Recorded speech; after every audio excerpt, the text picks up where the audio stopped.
formally announced that he was annexing 4 regions of Ukraine last week. However, Ukraine is still making strong advances, and those watching on TV or online will be able to see on a delightful map there of those Ukrainian advances.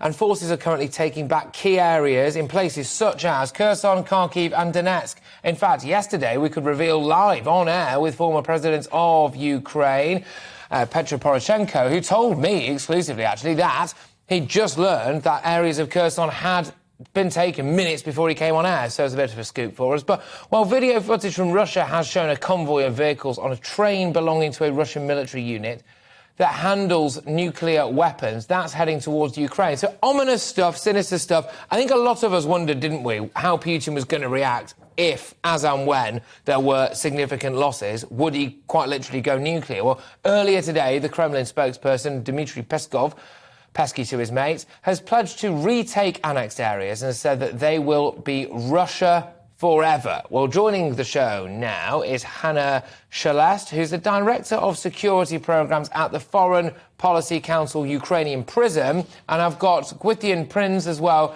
who's a former advisor for NATO and the Ministry of Defence. Both of you, thank you very, very much. I'll start with you, Hannah, for no reason other than the fact that you came up first on my running order here, Director of Security Programmes at the Foreign Policy Council Ukrainian Prism.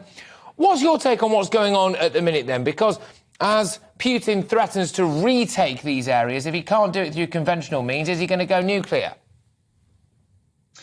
Definitely he's talking about this, because to accept the defeat from the Ukrainian armed forces, that is something completely unacceptable for Mr. Putin. But at the same time, 7 months ago, we already heard that he could take Kyiv, the capital of Ukraine, in 3 days. And as for now, for the last few weeks, he lost much more than what he gained for the last 7 months.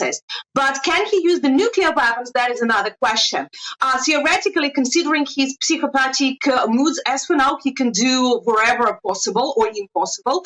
But at the same time, we understand that the nuclear weapons are, first of all, important as the monster, as something to threaten rather than to use, because he could gain much more as others are ready for certain concessions, probably, or even surrender. I mean, not Ukrainians, but our partners, because they're afraid of the word nuclear. But don't forget that the Moscow Navy ship that Ukrainian armed forces sank several months ago already could have the several missiles with a nuclear warhead. So this threat being all these 7 months on the agenda. OK, I will bring you now in. Gwythian Prins, the former advisor for NATO and the Ministry of Defence. Presumably you must do war games, right? So tell me, what's going to happen next in this particular situation? You must have war gamed this scenario. What's going to happen?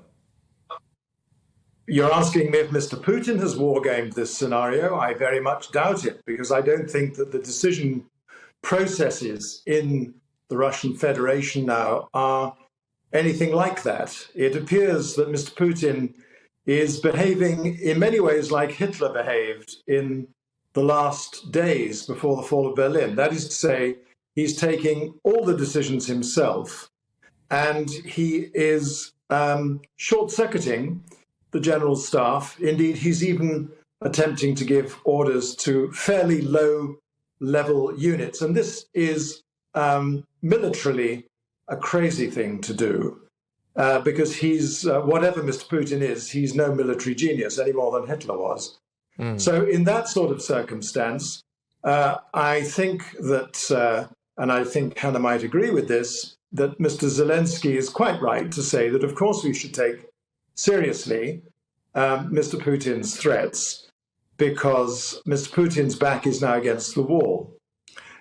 He's suffered, his forces have suffered the most astonishing setbacks with the acceleration of the Ukrainian offensive, particularly over the last 2 or 3 days, because having taken Lyman, they've now crashed through the Russian line, and they're now heading for the Svatovsky-Kremina road, which is absolutely the gate to Luhansk.